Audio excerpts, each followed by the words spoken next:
Buenas tardes a todos. Vamos hoy a continuar con la clase del día lunes. Vamos a hablar hoy de la defensa de los derechos reales. Acuérdense ustedes que en la clase anterior habíamos hablado de lo que era la defensa de la posesión. Ahora vamos a hablar de la defensa específicamente de los derechos reales. Básicamente el artículo 2247 en adelante, el Código Civil establece el procedimiento por el cual se deben defender estos derechos reales y a partir de ahí enumera 3 acciones por las cuales uno puede defender los derechos reales, que es la reivindicatoria, la confesoria y la negatoria. El artículo 2247 dice: las acciones reales son el medio de defender en juicio la existencia, la plenitud y la libertad de los derechos reales contra que se impide su ejercicio. Coincidentemente con estos ataques, que significa que cuando uno desconoce a un derecho real, tiene a su alcance la acción reivindicatoria, mientras que cuando uno desconoce la plenitud, tiene la confesoria, y cuando uno ataca la libertad, tiene la confesoria. Tal es así entonces que tenemos que la acción reivindicatoria, confesoria y negatoria son las 3 acciones por las cuales nosotros podemos defender los derechos reales que establece este código.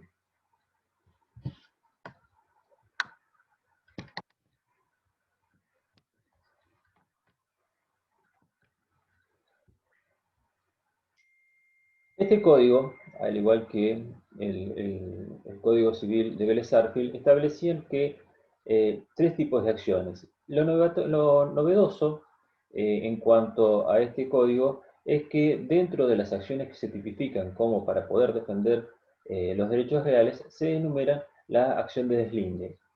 Esta es una acción que estaba fijada, estaba reglamentada para el derecho real de condominio, pero actualmente con la nueva sanción del Código Civil y Comercial unificado, entró en vigencia la acción de deslinde como una acción en defensa de los derechos reales.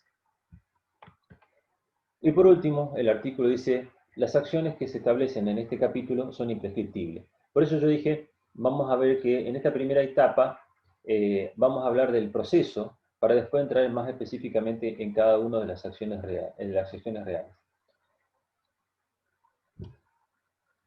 Como ya dije, la finalidad de las acciones tiene la reivindicatoria, como ya ustedes van a ver en pantalla.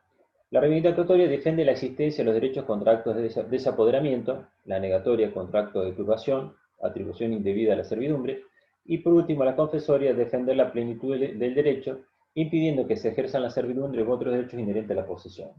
Es decir, que en la reivindicatoria tenemos que hay un desapoderamiento. Acuérdense ustedes que cuando hablábamos de la defensa de las acciones, de la defensa de la posesión, teníamos dos acciones, unas que atacaban al desapoderamiento y otras que atacaban la turbación.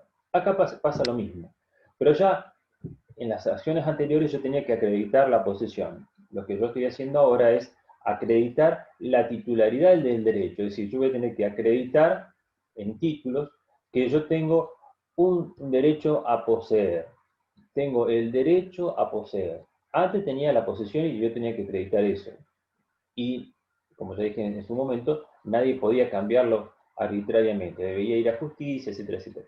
En esto pasa lo mismo. En las acciones reivindicatorias, yo tengo que pedir a las autoridades judiciales que me reconozcan mi derecho cuando he sido despojado del bien, de la posesión del bien. He sido despojado, yo no quiero la posesión, la quiero sí, pero a través del reconocimiento de mi título. Con la negatoria pasa algo similar, es decir, hay una molestia menor, es decir, son actos turbatorios. Y que no hay un desapoderamiento, simplemente que mi derecho implica la posibilidad de que yo pueda ejercer libremente mis derechos. Por eso dice el artículo que estamos leyendo, el 2247, habla de la atribución indebida de la servidumbre, es decir, cuando alguien quiere molestar el ejercicio de las mismas. Y por último, la confesoria defiende las plenitudes del derecho, impide el ejercicio de la servidumbre u otros inherentes a la posesión. Es decir, al ser yo titular de un derecho real, implica tener ciertas prerrogativas sobre él, sobre el bien. Ese impedimento, esa limitación que me quieren introducir, yo tengo a mi alcance la acción confesoria. Es decir, cuando alguien quiere coartar alguno de los principios o derechos o facultades que yo tengo al momento de ser el titular de ese derecho real que se está defendiendo. Siguiendo con el análisis de este procedimiento, dice el artículo siguiente que los derechos deben existir al tiempo de la demanda, es decir, yo tengo que ser el titular de ese derecho al momento de entablar la demanda. No lo puedo haber adquirido con anterioridad ni con posterioridad, yo tengo que ser en ese momento, tener la titularidad del derecho, y estos efectos se van a llevar hasta el final, porque el final va a ser la sentencia que me va a otorgar a mí, quien fui el titular al momento de la presentación de la demanda, que se me restituya ese bien a mí.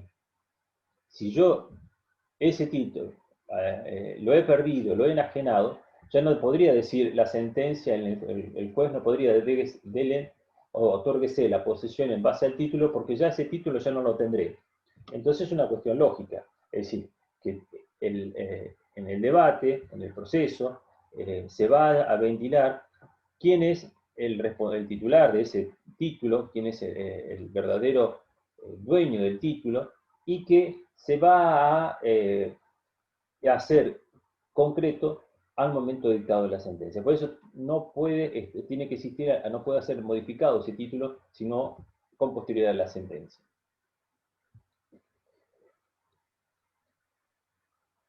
Cuando nosotros vamos a entablar la demanda en este proceso de defensa de los derechos reales, el artículo dice, el Código Civil dice, puedo hacer básicamente tres cosas. Pedir el restablecimiento del derecho, es decir, que se me otorgue a mí la posesión y el ejercicio de los derechos reales que estoy ejerciendo en base a ese título. Es decir, restablecer la situación anterior al cual yo estaba antes de producirse el desapoderamiento, la lesión o la turbación. En tal caso, yo lo que tengo que pedir es restablecimiento de las situaciones anteriores. Si eso no fuera factible, puedo pedir la indemnización de daños y perjuicios. Implica, como dice la página, implica el resarcimiento completo del daño. Pero, por último, como último recaudo, hay que tener presente al momento de la presentación de la demanda, que si yo pido la indemnización, no voy a poder pedir la restitución del derecho. Entonces, básicamente tengo dos caminos. O pido la indemnización o pido el derecho. Si yo pido la indemnización, después no voy a pedir el derecho. Y si yo pido el derecho, obviamente no voy a poder pedir la reparación, la indemnización. Bien, entonces tenemos que es un proceso por el cual nosotros vamos a entablar con los recaudos de existencia al momento de la demanda y de la sentencia. Y como todo proceso, tiene un legitimado activo y un legitimado pasivo. ¿A quién le corresponde iniciar la demanda? Básicamente.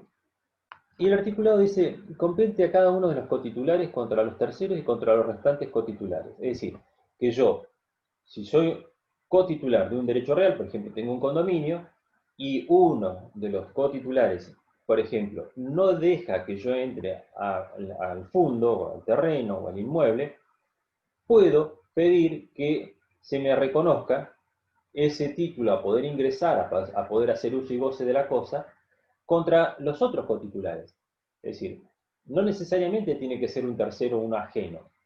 Supuesto también que está contemplado. Es decir, podría tranquilamente presentar la demanda contra o sea, contra quien ejerce actos de turbación o despojo, y que implica que pueda ser el tercero o uno de los cotitulares. Y acá empieza a hacer una distinción el código. Dice, si nosotros vamos a demandar a un tercero, o sea, que es un extraño a la relación jurídica que estamos compartiendo, ese tercero va a ser desplazado, es decir, yo puedo demandarlo en su totalidad. No puedo únicamente, si yo tengo 50%, pedir que se me restituya o cese los daños en un 50%. Yo lo que tengo que hacer es demandarlos por la totalidad. Cosa que no sucede si somos cotitulares, porque ahí en tal caso lo que yo voy a tener que pedir es la porción que a mí me corresponde. ¿Qué quiere decir esto? Que si yo soy cotitular en un 50%, yo lo que voy a pedir que se me reconozca ese 50% en el condominio o en el régimen de propiedad horizontal o en algunos de los derechos en uso y goce, como el usufructo, etcétera, etcétera. Pero yo lo que voy a pedir es, si se ataco a un cotitular, lo que voy a hacer es pedir mi parte, cosa que no puedo hacer si es a un tercero, que en ese caso sí puedo demandar el 100%. Obviamente que el proceso se puede ganar o se puede perder, es decir, está como dentro de las posibilidades, unas circunstancias aleatorias, es decir, nadie podría asegurar que va a ganar el juicio o lo va a perder. Es una cuestión aleatoria que va a depender de las pruebas aportadas, de las cuestiones procesales, etcétera, etcétera. En tal caso, bueno, si yo soy vencido en este proceso, los cotitulares pueden ellos sí instalar nuevamente el proceso y pedir que se cesen las turbaciones o restitución en caso de despojo, y en tal caso ellos podrán iniciarlo individualmente nuevamente. Pero si yo soy vencedor, si yo gano como actor, eh, esto beneficia a los otros cotitulares, es decir, que no sería innecesario que, por ejemplo, yo tenga un condominio con 50% en una persona, al cual he perdido la posesión y invoco mi carácter de titular del derecho real de condominio y soy restituido en la posesión y el uso y goce de la cosa en condominio de acuerdo a mi parte ideal, indivisa. En ese caso, mi cotitular, que tiene el otro 50%, se ve beneficiado con esta demanda. En tal caso, no tendría necesidad. Si yo pierdo, sí, porque se le estaría cortando a él la posibilidad de la defensa en juicio.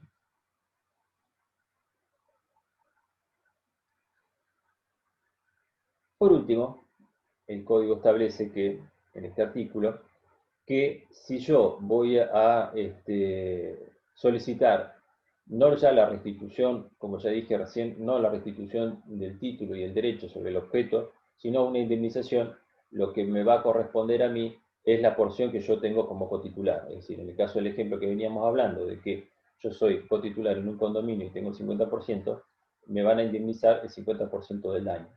En tal caso, el cotitular va a tener que reclamar él su 50%.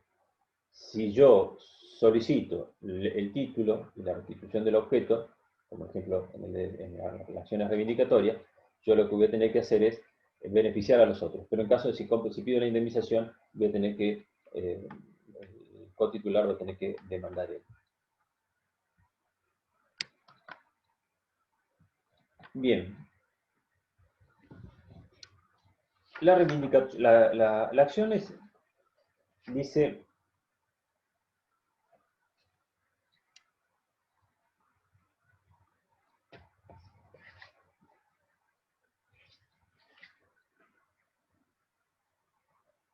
el artículo 2252 habla específicamente ya de las acciones reivindicatorias. Es decir, yo creo que esta es la acción por excelencia en defensa de los derechos reales.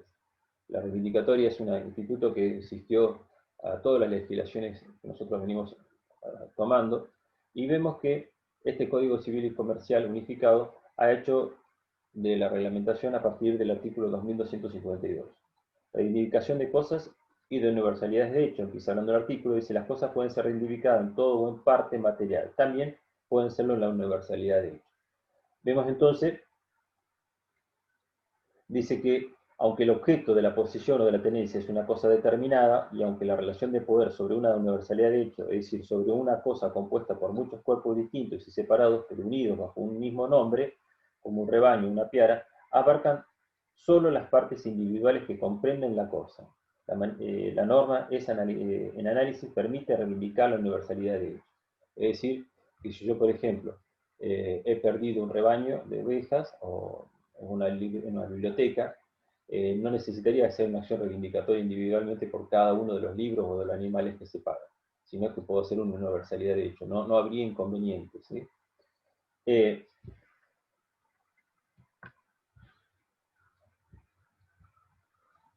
¿Qué objetos?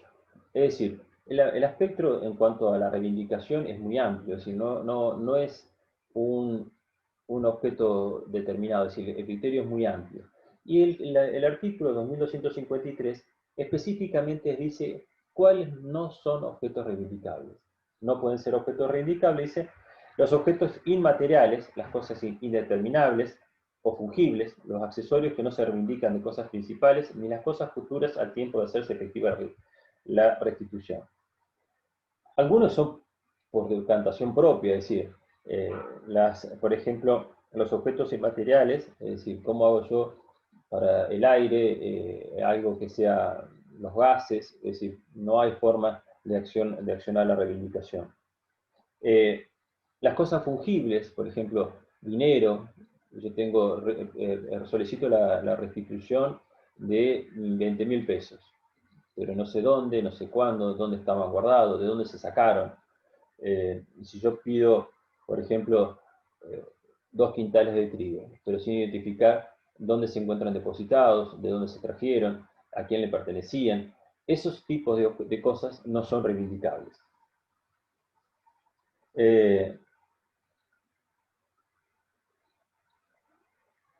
Lo mismo sucede con los accesorios, porque ustedes saben perfectamente que los accesorios siguen la suerte de lo principal.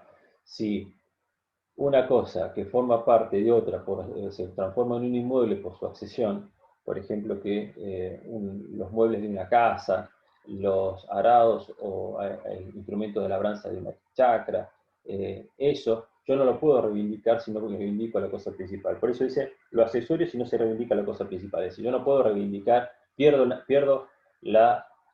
soy despojado de mi casa, he perdido la posesión, yo tengo el título de propiedad, estoy inscrito en el registro, o sea, puedo ser oponible ese título tercero, y perdí la posesión de la casa. Yo no podría demandar la restitución o la reivindicatoria de la cama, la mesa, las sillas. Yo lo único que podría hacer es pedir la reivindicación del inmueble, o sea, la reivindicación de la casa, con todo lo que ahí había dentro al momento del desapoderamiento. En tal caso dice, la reivindicación sigue la suerte, los accesorios sigue la suerte de los principales. Dice, ni las cosas futuras al tiempo de hacerse efectiva la restitución. Es decir, cosas que no existen. Es decir, yo tengo una cosecha por levantar porque he alquilado una chacra, está específicamente determinado el contrato, y he sido desposeído de la chacra, y en tal caso yo pido la restitución de la chacra y también pido la reivindicación de la cosecha. Quizás con el afán de que si el proceso que estoy ventilando de reivindicación se prolonga en el tiempo, muy posiblemente que pierda la cosecha, levantar la cosecha. Fíjense que generalmente la producción es cíclica o anual, depende de lo que nosotros estamos hablando, pero por lo general la siembra de trigo, de cereales, generalmente todo esto de manzanas, de peras, son generalmente periodos anuales. Yo he sido desposeído, alquilé una chacra para levantar la cosecha, perdí la posesión de la chacra, pido que se me reivindique, se me otorgue nuevamente la posesión de la misma, y también puedo presentar a tiempo la demanda que se me restituya la cosecha, que apostando que en el periodo de enero-febrero del año entrante yo no hubiera culminado el proceso. Pero si este proceso ya está finalizado, pónganselo ustedes en el ejemplo del valle, que la cosecha se levanta el 31 de febrero y yo el proceso lo terminé o lo culminé y tuve una sentencia favorable en el mes de septiembre, octubre o noviembre, en ese plazo la cosecha no va a ser reivindicable porque es futura al momento del dictado de la sentencia.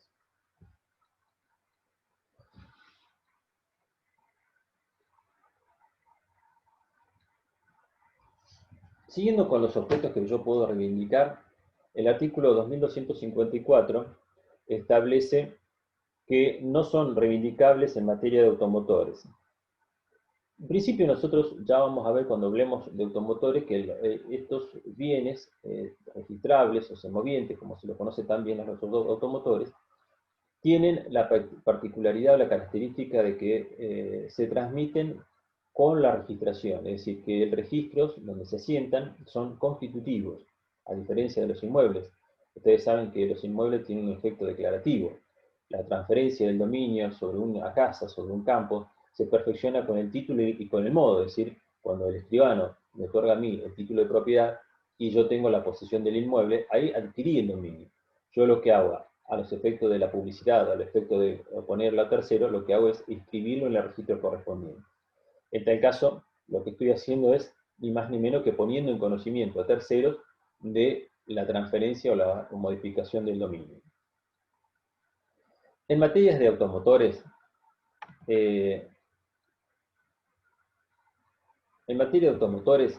dice, es muy difícil que esto se pueda hacer, la reivindicación, porque el registro es constitutivo, es decir, no habría inconveniente, o sea, de que alguien adquiera un derecho por fuera del derecho real, adquiera por afuera de los registros.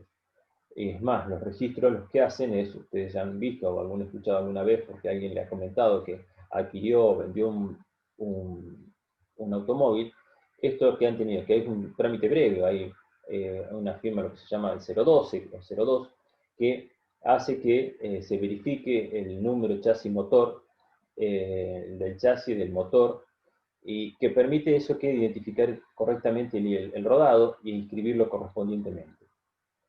Y en tal caso, esa registración es la constitución del derecho real.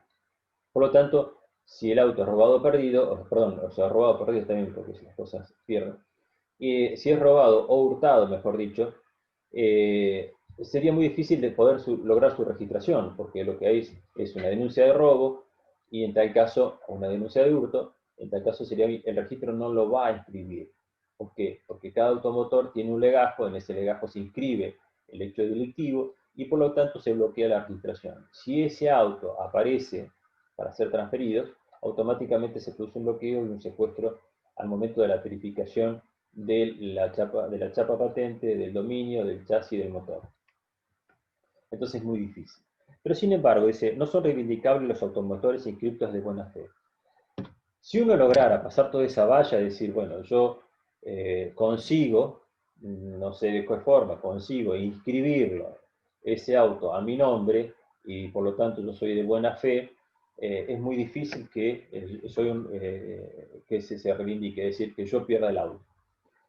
Es muy difícil por cuanto que no son reivindicables los automotores inscritos después, a menos que el auto sea robado o hurtado. O sea, si yo lo inscribo, lo tengo a mi nombre, y el auto no es robado ni hurtado, no habría forma de que me lo quiten, o sea, que sea reivindicable.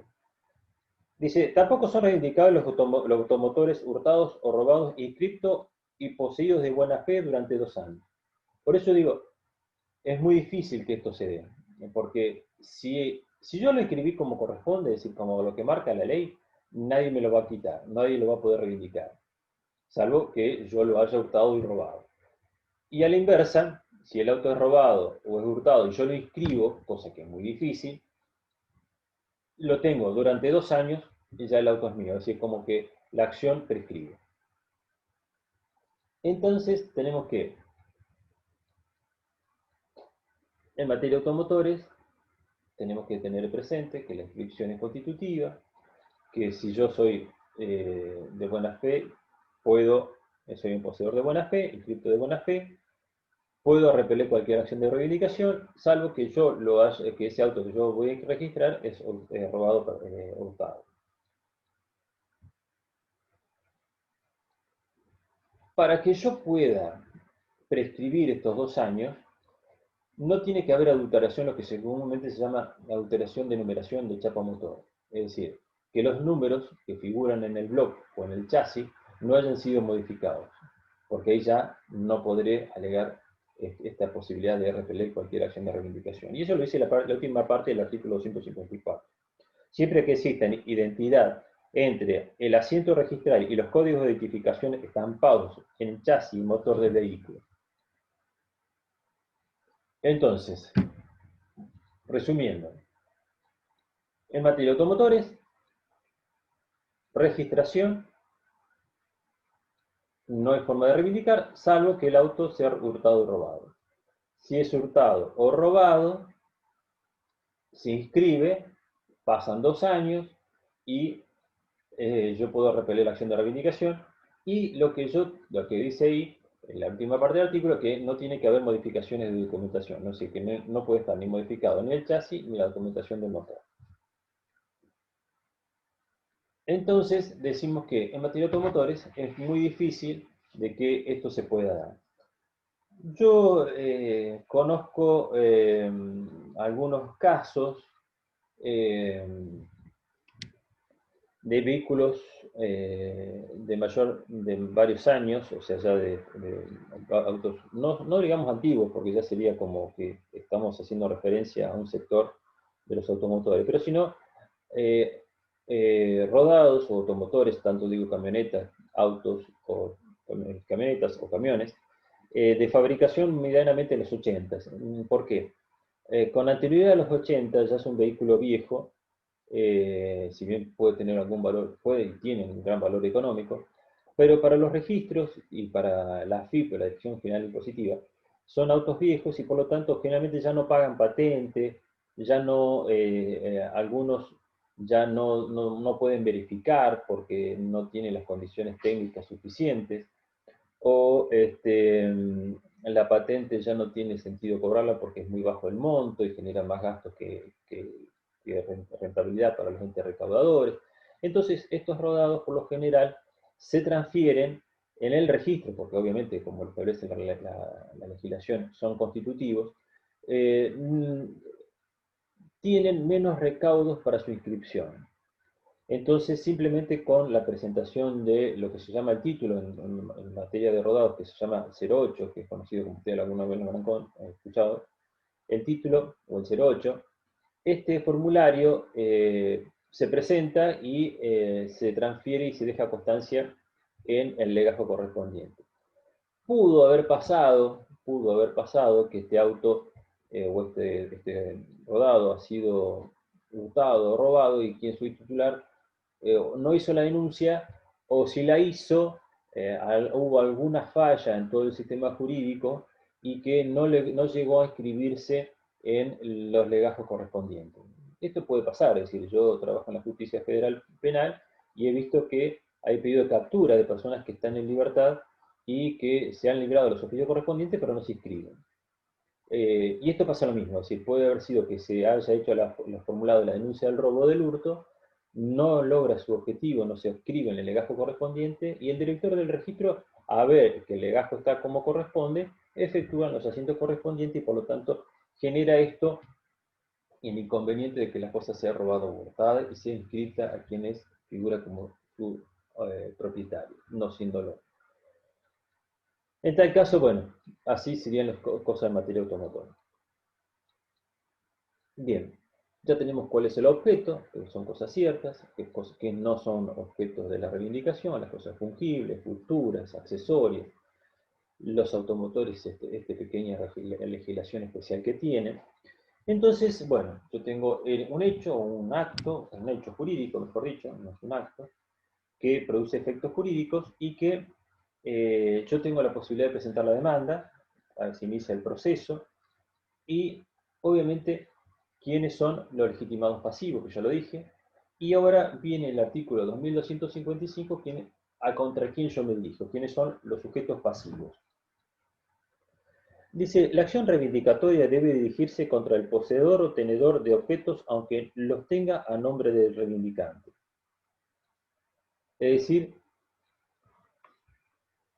que yo voy a demandar a un sujeto que está en posesión o tenencia del objeto y que aunque tenga a nombre del reivindicante, es decir, que yo he sido desplazado en la posesión y este objeto se lo di a alguien o directamente me lo sacó. Puede ser, por ejemplo, yo en el caso de que alquilé una propiedad, entregué la tenencia, yo me quedé con la nueva propiedad, la alquilé, se la di, y después no me la quiere devolver. Obviamente que yo tendría la opción de la acción de desalojo, es decir, una acción propia, típica de los alquileres. Pero también en este caso sería posible la acción de reivindicatoria, por cuanto que yo voy a tener que demostrar mi título y el sujeto que está en poseedor de la tenencia, yo entró y está representándome a mí, o sea, está reconociendo en otro una persona con mejor o más derechos, es decir, por ejemplo, el inquilino. También podría ser un contrato de comodato, puede ser también un derecho real de uso de habitación, en el cual yo le entregué y después no me la quiere restituir. En tales casos, en esos tipos de contratos o en esos tipos de derechos reales, yo tengo la propiedad y el otro tiene la tenencia, pero se reniega a entregármela. O, como ya dije, hace actos turbatorios que no permiten a mí el ejercicio normal del derecho. El tenedor de la cosa nombrada, el tenedor de la cosa a nombre de un tercero puede liberarse de los efectos de las acciones si individualiza el poseedor. Obviamente que ante el tenedor y poseedor, quien tiene más responsabilidad ante la justicia, ante el derecho, es el poseedor. Entonces, si yo estoy en carácter de tenedor de una cosa, es que estoy reconociendo a otro un derecho mejor y más extenso que el que tiene. Entonces yo denuncio para quién estoy ejerciendo el acto de tenencia, y en tal caso lo que vamos a hacer es dirigir la demanda contra él. Y dice, si no lo individualiza, quedan cansados por los efectos de la acción, pero la sentencia no hace cosa jugada contra el poseedor. Esto es lo mismo que habíamos hablado con los cotitulares. Es decir, si uno no tiene la posibilidad de defenderse en juicio, no habría posibilidad, o sea, sería inconstitucional, es decir, iría propio con la propia Constitución. Y dice que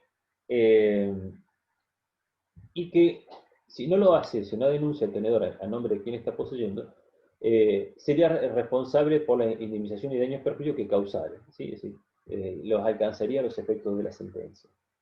Cuando se trata de un automotor hurtado o robado, la acción puede dirigirse contra quien le tiene inscrito su nombre, quien debe ser resarcido en los términos de las reglas de regímenes especiales. Es decir, si yo ubico mi auto que ha sido hurtado o robado, va a dirigirse contra mi inscripción registral, que figura como inscripto. ¿Por qué? Porque él es el titular del derecho. Entonces yo lo puedo claramente identificar. En cambio, con el tenedor y poseedor, si el tenedor no me dice el nombre de quién está poseyendo, yo nunca puedo saber el nombre, quién es el sujeto que es el titular del derecho. Está poseyendo el nombre de otro. En cambio, en la registración sí puedo saber específicamente, porque voy al registro, pido una sábana, lo que se llama, del legajo, y ahí me da los datos para poder identificar y ubicar a quién es el verdadero titular, el verdadero titular no, el que figura como registrado a nombre de él el auto, entonces yo puedo dirigirme contra él.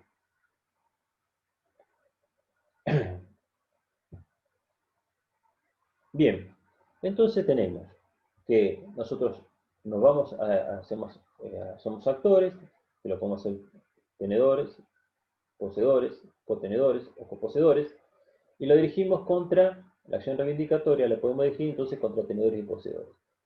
Si son poseedores, pueden desligarse de la acción denunciando quién es a nombre de quien posee, y en tal caso, si no lo hacen, serán pasibles de las indemnizaciones de los daños que causaron. Y en materia de automotores no hay posibilidad de ser tenedor, o es poseedor o no es poseedor. Entonces, vamos a buscar el poseedor en el registro porque está perfectamente identificado.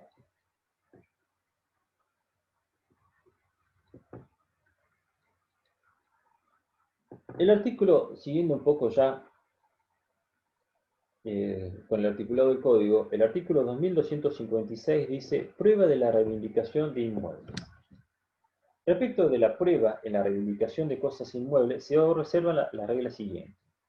Fíjense ustedes, entonces, hablábamos de la demanda, hablábamos de los legitimados activos y pasivos, vamos a hablar de qué son los objetos que nosotros podemos demandar, y ahora ya estamos entrando en la plena etapa del proceso y que vamos a hablar de la prueba, es decir, estamos acreditando nuestros derechos.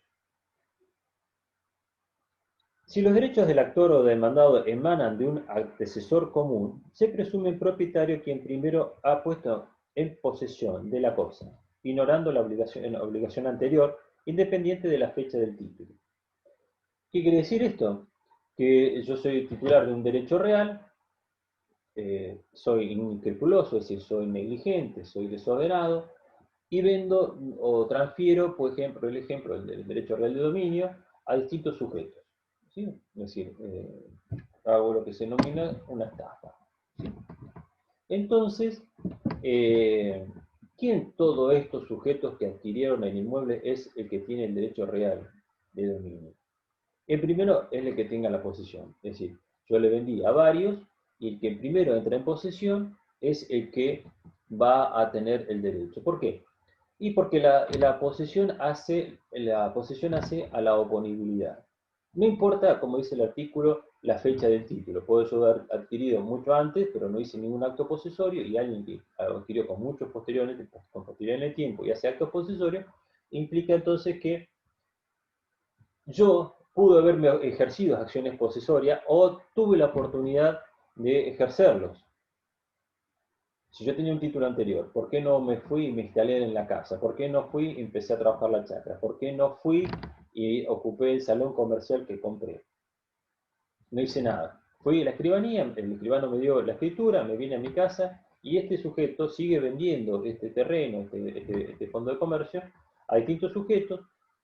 Y estos que adquieren con posterioridad hacen sí actos posesorios, se meten, empiezan a limpiar el salón, empiezan a poner carteles, empiezan a cosechar las frutas o a alquilar las ovejas. En tal caso, esos son los que tienen derecho. Y eso es lo que dice el artículo 2256 en el apartado A. Dice, si los derechos del actor o del demandado emanan de un antecesor común, se presumen propietarios quien permiten que primero es puesto en posesión de la cosa, ignorando la obligación anterior, independientemente de la fecha del título. Bien, primer supuesto. Una persona le vende a varios, primero posesión, primero en el derecho, no importa el título. El segundo caso, en el inciso B, dice, si los derechos del actor y el demandado emanan de diferentes antecesores, el título de reivindicación posterior a la posesión del demandado es insuficiente para que prospere la demanda, aunque el demandado no presente título alguno. Lo leo de vuelta. Si los derechos del actor y el demandado emanan de diferentes antecesores, es decir, que el demandado y el actor compraron la casa a distintas personas. El título del reivindicante posterior, o sea, el título más nuevo en el tiempo, digamos, el título del reivindicante posterior a la posesión de la demanda es insuficiente. Claro, yo interpuse la demanda, tengo un título, pero después, cuando yo le presento la demanda, aparece alguien con un título posterior a la demanda. Ese título es inválido, porque si no es fácil. Yo me encuentro, o sea, vamos a pelear títulos, yo soy amenazado de ser desplazado, me consigo otro título, pero que ya tengo una demanda encima. Entonces, lo que hago es, no tiene efecto jurídico. Dice, el título de reivindicante posterior a la posesión del demandado es insuficiente para que prospere la demanda, aunque el demandado no presente título alguno. Es decir, sigue prevaleciendo la posesión, sigue prevaleciendo la publicidad. Es decir, emanan de distintos, de diferentes antecesores. En tal caso, sería válido entonces aquel que tenga la posesión, no importa la fecha del título. Dice, se presume el propietario, el título del reivindicante posterior a la posesión del demandado es insuficiente para que prospere la demanda, aunque el demandado no presente título alguno. El inciso C dice, si los derechos del actor y el demandado emanan de diferentes antecesores y el título de reivindicante es anterior a la posesión del demandado, se presume que este tramitante era poseedor y propietario de la heredad que se reivindica, Acá, entonces, vamos a prevalecer el título, a diferencia de los casos anteriores, que era la posesión. Dice, lo vuelvo a leer. Si los derechos del actor y del demandado emanan de diferentes antecesores y el título del reivindicante es anterior a la posesión del demandado, se presume que este transmitente era poseedor y propietario de la heredad que se reivindica. Entonces, vemos acá que un título anterior a la posesión emanado de diferentes antecesores gana el título. Es una excepción a la regla. Y por último, el artículo 2256, inciso D, si los derechos del actor y el demandado emanan de diferentes antecesores, sin que se pueda establecer cuál de ellos es el verdadero propietario, se presume que es el que tenía la posesión. Vemos entonces que si no hay título, o el derecho del actor y el demandado emanan de diferentes antecesores, sin que se pueda establecer cuál de ellos es el verdadero propietario. Si no se puede saber cuál era el verdadero propietario es porque no tenemos título. Entonces, ¿qué pasa? Se presume que lo es el que tenía la posesión. Sin título, el que tiene la posesión. Vemos entonces en estos cuatro incisos lo que nosotros vamos a tener que demostrar en la reivindicatoria. Es el título y la posesión. Y ahí sí, vamos a poder observar si son de distintos o igual antecesor, y en tal caso vamos a poder saber, además con claridad, a quién le corresponde el derecho real que estamos solicitando. Esto es importante por cuanto que la prueba no es ni más ni menos que el resultado de la sentencia. Yo puedo acreditar lo que me está diciendo el artículo 2256,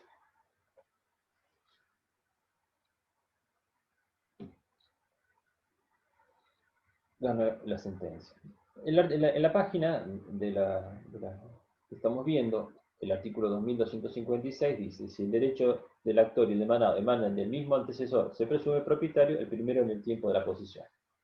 Si los derechos del actor y demandado emanan de diferentes antecesores, el título de reivindicante posterior es insuficiente. El título anterior a la posesión se presume que éste era poseedor y propietario. El único supuesto donde el título le gana la posesión, el inciso C. Sin plazo gana la posesión, o sin título, ¿no?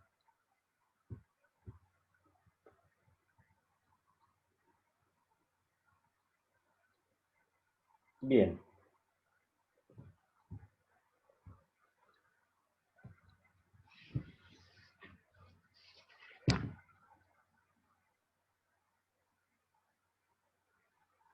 El artículo 2257 dice cuál es la prueba que nosotros tenemos que acreditar en los bienes muebles registrables.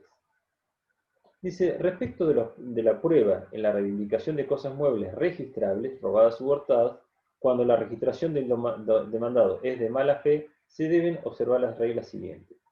Se presume la fe cuando no se verifica la coincidencia de los elementos identificatorios de la cosa de acuerdo al régimen especial y tampoco se constata la documentación y estado registrado. Es el caso del auto. Es decir, cuando yo no puedo acreditar la registración o que la registración no coincide con la numeración o identificación del inmueble, o del mueble, perdón, soy de mala fe. Eso es lo que establece el artículo 2257, inciso A. Se presume la mala fe cuando no se verifica la coincidencia de los elementos identificados de la cosa de acuerdo al régimen especial y tampoco se constata la documentación que es estado registrado. No hay coincidencia entre el objeto y la registración. Ahí automáticamente se presume la mala fe. Es lo que dije entonces en la materia de automotores. El inciso B, el reivindicante debe probar su derecho contra el certificado que acredite su inscripción en el registro respectivo. El demandado debe justificar de igual manera el derecho que opone. Es decir, que vamos a tener acá simplemente es una prueba documental. Vamos a tener que oficiar al registro para que identifique el bien que nosotros estamos solicitando o nos están solicitando y En tal caso, va a haber que acreditar entonces este derecho a partir de la registración. El reivindicante debe probar su derecho con el certificado que acredita su inscripción. Es decir, yo inscribí el auto, inscribí el caballo puro sangre de carrera, inscribí en mi libro de derechos reales, que yo en algún momento voy a poder escribir, cosa que no sé cuánto tiempo, pero en definitiva hay que identificar el objeto con la registración. Eso es lo importante. Entonces, vuelvo a leerlo, artículo B. El reivindicante debe probar su derecho contra el certificado que acredita su inscripción en el registro respectivo. El demandado debe justificar de igual manera el derecho que opone. El inciso C dice, si el derecho invocado por el actor no está inscrito, o sea, no está inscrito, debe justificar su existencia y la rectificación, en su caso, de los asientos existentes.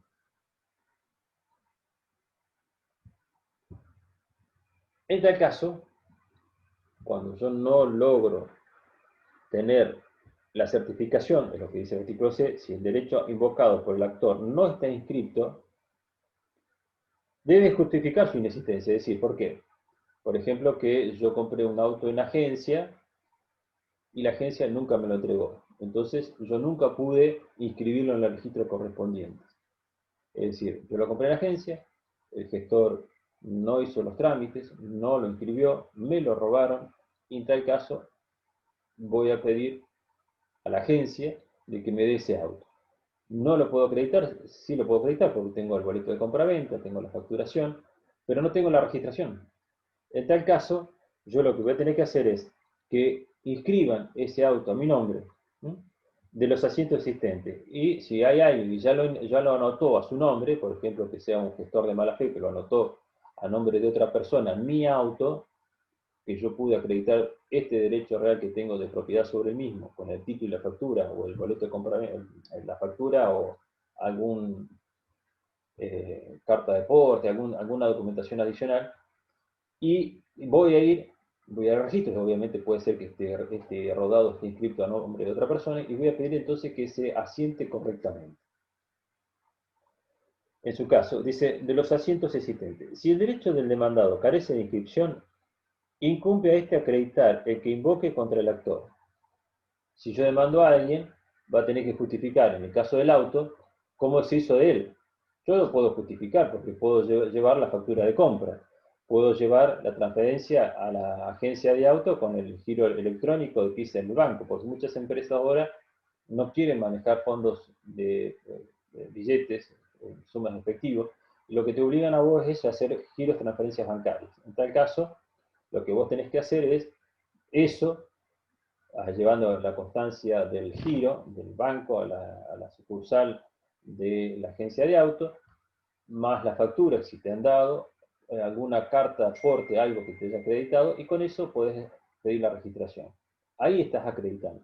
Pero, ¿qué hace el que tiene el auto inscrito a nombre de él? Él también va a tener que acreditar que, cómo y dónde logró que el registro inscriba a ese auto su nombre. Si no lo logra, bueno, habrá que investigar. Puede ser que haya un manejo fraudulento de algunos gestores que roban, digo gestores, pueden ser terceras personas o directores de registro, etcétera, etcétera, que hayan inscrito dolosamente ese auto a nombre de otra persona. Fíjense ustedes también que ahora ya, yo digo, el título de propiedad ya no es soporte de papel, sino es un soporte informático. Algún hacker que pueda acreditar algún de estos que adulteran el sistema informático, pudo lograr inscribirlo a su nombre. Estamos dentro de las posibilidades. No suena tan descabellado en día.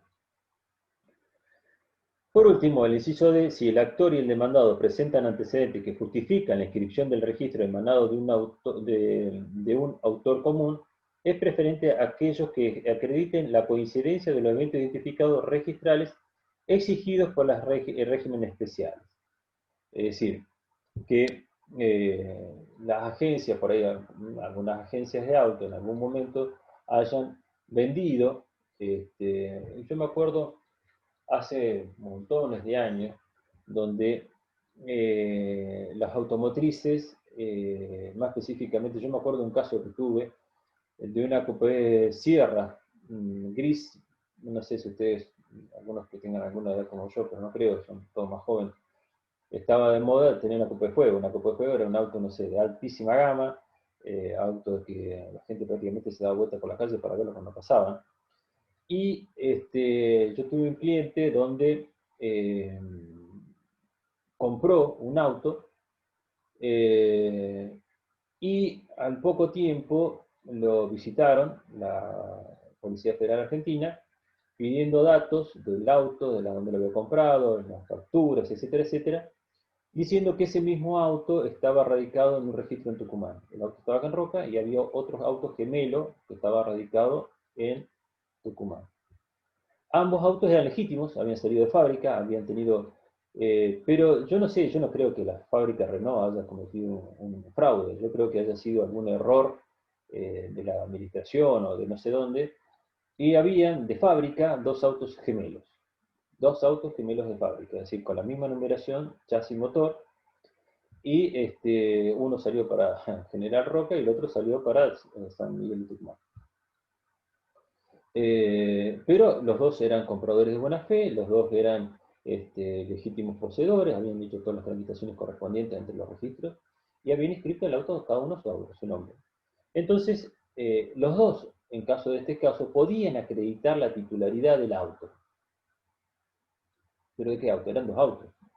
Pero podría haber sucedido que este hecho hubiera caído en un solo auto, que la agencia automotriz haya, por algún error, librar un solo auto a dos agencias. Entonces, por un error informático, figura que ese rodado esté en distintos lugares. Justificando los dos. Entonces, ¿quién va a ganar? El que haya inscrito como marca la ley. En este caso, si alguien que estaba en el registro, que alguien que estaba en Tucumán, ve el auto acá en Roca, viene a Roca y pide que la restituyan, él tiene inscrito el nombre del auto, con el mismo número de chasis motor y la otra persona acá en Roca, obviamente iba a ganar aquí en Roca, porque el que Roca hizo lo que marca la ley, es decir, registrar el inmueble donde se encuentra el domicilio de su titular. Por eso, cuando cuando cambia de titular o el titular cambia de domicilio, lo que se llama es se cambia de radicación ilegal. Y por último, el inciso E, si el actor y el demandado presentan antecedentes justifican la inscripción registral derivados de personas distintas, sí que se pueda decir a quién corresponde el derecho contrario, se presume que pertenece a que lo tiene inscrito. Es decir, fíjense ustedes que yo en materia automotores, que es la registración más común, tengo dos personas que tienen el 08 firmado, tienen la tarjeta azul para circular y emanan los dos de registros válidos. Es decir, pero en el legajo va a haber solamente uno inscrito. O sea, no puede haber en el legajo dos personas inscritas. En tal caso, lo que hay que hacer ahí es prevalece el que ha inscrito a su auto. Son dos formularios válidos, son dos, pero uno evidentemente no es tan válido, sino ha sido hecho en forma engañosa o de alguna tal manera que no logró su inscripción, prima el que gana el que tiene inscripción.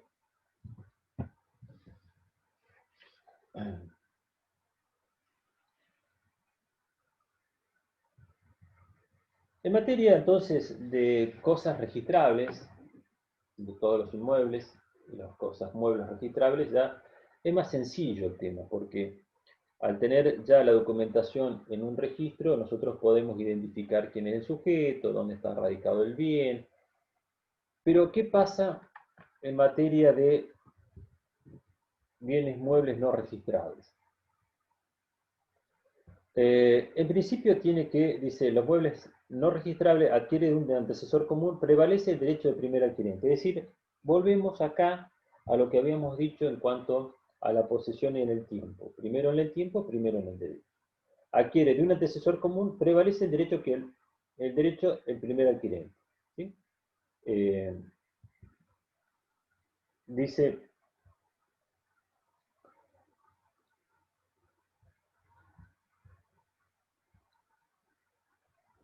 pruebas del reivindicante, entonces el artículo 2258, Dice, si las partes derivan de un derecho de un antecesor común, prevalece el derecho de que primero aquel adquiere el derecho real.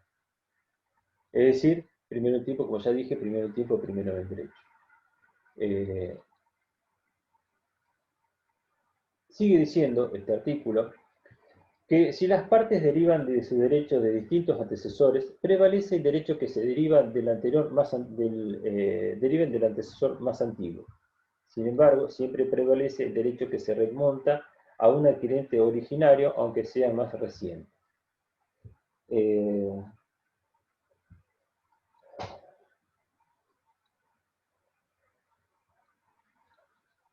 Por ejemplo, algo muy sencillo, se me ocurre un ejemplo, ¿no? De que yo le compre una bicicleta a uno de los hermanos. El otro, por su parte, vende también la misma bicicleta a otro sujeto. Una bicicleta puede ser un valor no significativo, pero hoy las competencias de alto rendimiento, las exigencias del deporte han llevado a que la bicicleta sea un bien codiciado y cotizado. Y en ese ejemplo podríamos decir entonces, ¿a quién le corresponde la bicicleta? Es decir, vemos que dos personas compraron una bicicleta a dos personas distintas, la misma bicicleta. Una a un hermano y la otra al otro. Si las partes derivan su derecho de distintos antecesores, sería el caso este, prevalece el derecho del antecesor más antiguo. Es decir, sería aquel de los hermanos que compró primero la bicicleta. Es decir, sin saber quién es el antecesor, yo voy a demandar a una persona, esa persona me va a venir con un título diciendo que es propietario de la bicicleta en el 2015 y el otro va a ser que es propietario de la bicicleta en el 2010. Esa es el que prevalece, es decir, al que compró la bicicleta al primer adquirente. Dice, lo vuelvo a repetir, dice, si las partes derivan sus derechos de distintos antecesores, prevalece el derecho que se deriva del antecesor más antiguo. Sin embargo, siempre prevalece el derecho que se remonta a una adquisición originaria, aunque sea más reciente. Si uno de los hermanos viene y dice, yo tengo la factura de Medina, que son una bicicletería famosa acá de Roca, pero bueno, digo mal en decir el nombre, pero póngase en cualquier bicicletería de acá de Roca, ese es el que va a prevalecer, es decir, el que se remonta a una adquisición originaria, aunque sea más reciente. Y por último, dice, si las cosas muebles y transmitidas sin derecho a título gratuito, prevalece la reivindicación si el objeto se encuentra en poder del subrogante, aunque éste sea de buena fe. Si la cosa mueble es transmitida sin derecho y a título gratuito, yo no soy el dueño, se la doy a alguien, procede la reivindicación si el objeto se encuentra en poder de su adquirente, aunque éste sea de buena fe. Es decir, yo le regalo a alguien una cosa y ese lo adquiere. En tal caso es el que realmente le corresponde la propiedad y del derecho real.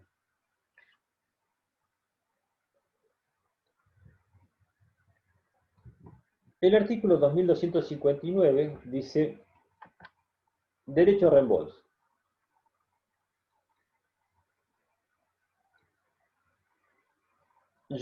Dice, si se reivindica un objeto mueble no registrable,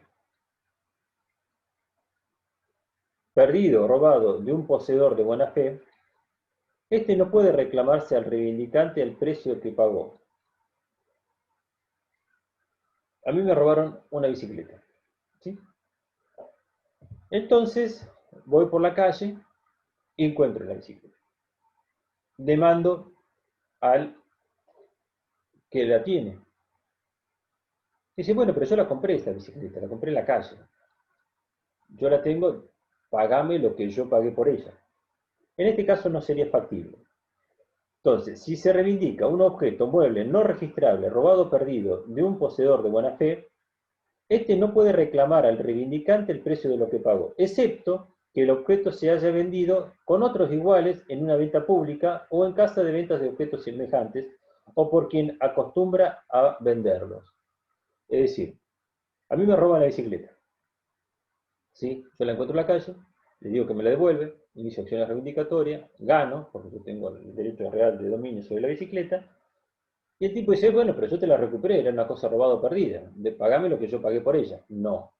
Pero dice, salvo, dice que la hubiera comprado en un lugar que vende objetos similares. Por ejemplo, el tipo dice, bueno, pero yo la compré en una bicicletería, yo tengo buena fe. A vos te la robaron, apareció en una bicicletería, yo, ¿cómo sabía que tu bicicleta era robada? Entonces, en tal caso, el reivindicante va a tener que pagar lo que hubiera pagado. ¿Sí? Es decir, ese es el ejemplo. Dice, si se reivindica un objeto mueble no registrable, robado o perdido de un poseedor de buena fe, el tipo lo compró de buena fe, no sabía que la bicicleta era robada. Este no puede reclamarle al reivindicante el precio que pagó, excepto que el objeto se haya vendido con otros iguales. Es decir, había una bicicletería o había un local comercial dedicado a electrodomésticos y bicicletas, es decir, en una casa de compraventa, es decir, en algún lugar que vende objetos similares. En una venta pública, puede ser por ejemplo en una subasta, o en casa de venta de objetos semejantes, o por quienes acostumbran a venderlos. ¿Sí? Es decir, eh, algún vendedor ambulante que vende todos estos objetos y que lo hace de forma habitual y periódica. En ese caso yo podría reclamarle al reivindicante que me pague lo que yo pagué por la bicicleta. Siempre obviamente que la cosa sea mueble, no registrable, robada y perdida. Yo no la puedo registrar porque es irregistrable, el caso de la bicicleta, me la robaron o me la sacaron. El segundo párrafo del artículo 2259 dice, si se trata de una cosa mueble, registrable, robada o perdida, ahí cambiamos, ya pasamos a ser registrable, y la inscripción registral se obtiene de buena fe, el reivindicante debe reintegrar al reivindicado el importe abonado. El caso del auto. Si a mí me roban el auto, alguien lo compra, lo inscribe de buena fe en el registro, yo puedo lograr la reivindicación, pero tengo que pagarle a él lo que él pagó por ese auto. Ojo, no vayan a pasar como yo conozco muchos casos que esto ya salimos un poco de la esfera del derecho real y vamos al derecho penal y vemos que muchas personas compran autos argumentando su buena fe y solo obtienen es lo que se llama una tarjeta verde. Muchas veces hay gente que vende autos en autoparques en la vera de las rutas, en las, calles, en las casas o en algunas ciudades, a un precio casi ínfimo, casi humoresco, digamos, porque por un valor casi ínfimo. Y le dan únicamente la tarjeta verde para circular. Obviamente que esa tarjeta es una copia láser falsificada y después se presentan a la justicia diciendo, yo compré, y esto es un caso típico del artículo 262 y siguiente del Código Procesal Penal. Dice, el que facilitara. Ese es un engaño. Es decir, ¿por qué? Porque no puede alegar su buena fe quien compra un auto por un valor ínfimo en la calle y lo único que trae a acreditar su titularidad es una tarjeta verde fotocopiada. Láser, color, pero fotocopiada. Entonces, vemos que este es un caso típico. Es decir, se trata de una cosa mueble, registrable, robados o perdida. Alguien me roba mi auto. Alguien lo compra, ese auto. Y lo logran escribir, no sé cómo, porque si es un auto modelo 80 para atrás, es lo que comúnmente se llama que no figura en revista. Estos autos que son tan viejos, de gran valor económico para muchas personas, no figuran en revistas. Y entonces, como que a esos autos la ley les suelta la mano y empiezan a tener menos recaudos legales para su registración. Y ahí puede darse el ejemplo, ahí puede darse la falla. Entonces, en esos casos, el que compró un auto en estas características, que era robado o hurtado, y lo logra inscribir, el reivindicante tiene que pagar al reivindicado lo que él pagó por ese auto. Y por último, en caso de reembolso, el reivindicante tiene derecho a repetir el pago contra el enajenante de mala fe. vuelvo a leer, en el caso del el reivindicante tiene derecho a repetir el pago contra el enajenante de mala fe. Es decir, a mí me robaron el auto, alguien lo compró en la calle, lo inscribe, no sé cómo, y yo le tengo que pagar a él lo que hubiera pagado. Pero yo sé quién se lo vendió. En tal caso, en tal caso yo puedo dirigirme hacia él. En caso de reembolso, dice el reivindicante, tiene derecho a repetir el pago contra el enajenante de mala fe. Yo puedo contra ese autoparque, contra ese tipo que vendió el auto en la calle. Yo obviamente lo encuentro, ¿no? Y le puedo sacar algo, porque es casi imposible. Pero bueno, pongámosle en el caso hipotético que establece el artículo 2259, dice que, bueno, yo, le tengo que pagar lo que pagó. Si viene y dice, bueno, yo pagué por este auto no sé, una camioneta Toyota 2000, 1999, 2998, que ya no tiene prácticamente figura en lista, o en página, o en revista, como se llama, pero yo sé que se lo vendió tal persona. Entonces le puedo ir a golpear la puerta y decirle, mira, yo sabés que yo recuperé mi auto, pero tuve que pagar a él que vos le vendiste, lo que él te pagó a vos. Entonces a mí pagame lo que yo te pagué. O sea, vuelve para atrás todo el circuito comercial que se inició con esa mala fe.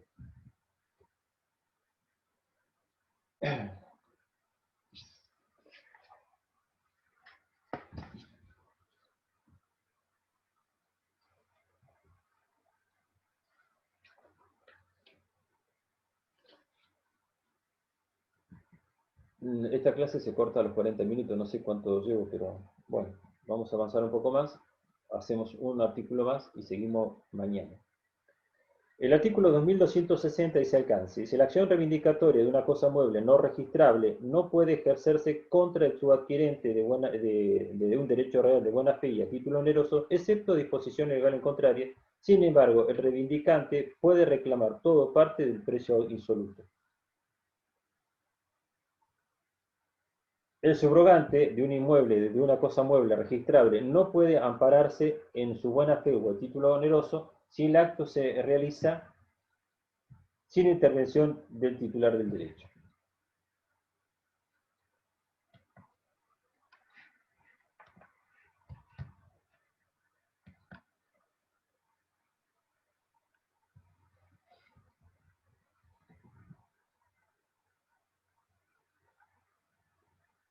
El artículo este dice, la acción es reivindicatoria, el artículo vuelvo a repetir, el 2260, dice, la acción reivindicatoria de una cosa mueble no registrable no puede ejercerse contra adquirente de buena fe y a título oneroso, excepto disposición legal en contrario. ¿Qué quiere decir esto? Esto es lo que nosotros conocemos como el viejo 2412 del Código Civil. En las cosas muebles, el poder repeler cualquier acción de reivindicatoria si la cosa no hubiera sido robada o perdida. Es decir, yo voy a un supermercado, me compro una plancha, me compro un televisor, me compro una heladera y me llevo a mi casa. Soy un poseedor, soy un derecho real de buena fe y a título oneroso. ¿Sí? Bueno, pero resulta que esos electrodomésticos habían sido robados por los piratas del asfalto hace un mes atrás. Y resulta que viene el titular de esos bienes y me dice, bueno, sabe, ubica la plancha, el televisor o la heladera que yo compré y me la quiere sacar. Obviamente que acá hay dos intereses en juego, es decir, el adquirente a título oneroso de buena fe contra el desposeído, es decir, aquel que ha sido, en el caso de el caso de que le robaron, los piratas del asfalto le robaron el camión con todo lo que venía dentro. Pero entonces dice, bueno, la ley se hace un análisis muy sencillo, dice, bueno, a ver, esta persona tuvo a su alcance todos los resguardos, toda la negligencia, todas las precauciones para poder llevar adelante el negocio comercial que solo hizo, es decir, compró la heladera. Él podía sospechar de que esa heladera había sido robada, él podía sospechar de que ese televisor había sido hurtado, ¿no? Él fue negligente, sí, compró la heladera, la pagó, es de buena fe, nunca aceptó que esa heladera había sido afanada por los piratas del asfalto. Entonces, a ese la ley le pone un manto de resguardo, es decir, de protección. ¿Por qué? Y porque dos intereses en el ordenamiento jurídico, en cuanto a que él es un adquirente ordenado, prolijo, y en la seguridad de las transacciones comerciales, porque yo me llevo la heladera, pero nunca voy a estar tranquilo de que saber de que alguien venga un día y me la saque. Entonces, hace pivotear estos dos intereses. Y por el otro lado, ha sido una persona que ha sido desposeída. Entonces, dice el alcance. Dice, la acción reivindicativa de cosas muebles no registradas no puede ejercerse contra su adquirente de derechos reales de buena fe y a título oneroso, excepto disposiciones legales encontrables. Sin embargo, el reivindicante puede reclamar todo en parte el precio insoluto. Es decir, yo pagué en cuotas. 28 cuotas sin interés, ahora 12. ¿Sí? Y se dan cuenta que yo tengo la heladera en la cuota número 1. Quedan 11 cuotas. Entonces, esas 11 cuotas, ¿yo a quién se lo voy a pagar? ¿Al que le compré la heladera o a este hombre que perdió el bien mueble? No, le voy a terminar pagando la heladera de las 11 cuotas que falta a este que ha sido desposeído. El subadquirente de un inmueble o de una cosa mueble registrable no puede ampararse su buena fe en un título oneroso si el acto se realizó sin intervención del titular del derecho. Es muy fácil esto. Esto es muy obvio. Si yo compro una casa sin intervención del titular registral, es casi imposible que se pueda hacer. En tal caso, yo voy a la escribanía, voy con una persona, esa persona me vende a mí la casa, yo la compro, la pago, hago la escritura y después me amparo en ese título diciendo que yo soy el verdadero propietario. Pero ¿de dónde? No puede ser. ¿Por qué? Porque no está lo que es el verdadero titular registral. Y esto, vemos ustedes que en el derecho todo está vinculado, porque ya vemos cuando la semana que viene con la doctora Laura Vinante de registral, es lo que se llama el tracto sucesivo. En el registro hay lo que se llama el tracto sucesivo, es decir, quien figura como comprador después tiene que figurar como vendedor. Quien figura como vendedor, comprador, y así sucesivamente. Es un tracto sucesivo. Ese tracto sucesivo únicamente puede modificarse cuando quien figura como adquirente prefallece. Entonces el juez hace ese salto e inscribe a su nombre a los herederos. Pero hay todas anotaciones marginales, número de expediente, el lugar del juez interviniente, juzgado interviniente, secretario interviniente. Es decir, hay todo un oficio que acredita que esta persona, quien figura como adquirente, no pudo transmitir la propiedad porque prefallece. Eso es lo que se llama trato sucesivo. Entonces yo quiero ampararme en un título donde no estuvo presente quien figuraba como titular registrado. Ese tracto sucesivo, que como es uno de los principios registrales, se ha adulterado, se ha modificado, se ha violado. Entonces lo que dice esta parte dice, el subrogante de un inmueble, de una cosa mueble registrable, no puede ampararse a su buena fe y en el título oneroso si el acto se realiza sin intervención del titular del derecho. Yo soy el titular, yo soy el dueño de la casa. Alguien vende mi casa y alguien compra mi casa sin que yo me entere. Y después vengo y alguien me la quiere reivindicar. No suena loco. Bueno, vamos a hacer una cosa, vamos a hacer un cuarto intermedio esta mañana. Yo doy por finalizada la clase de hoy. Mañana voy a terminar con acciones reivindicatorias, voy a terminar con acción confesoria y negatoria, y de última, si alguien, voy a tratar de si hay alguien que necesita hacer alguna consulta a través de la página de la cátedra, la contestaré, y de última, es también lo que podremos hacer sobre el final del mañana, hacer todo un reconto de estos 3 días de clase. Chicos, muchas gracias, nos vemos, si no antes, mañana.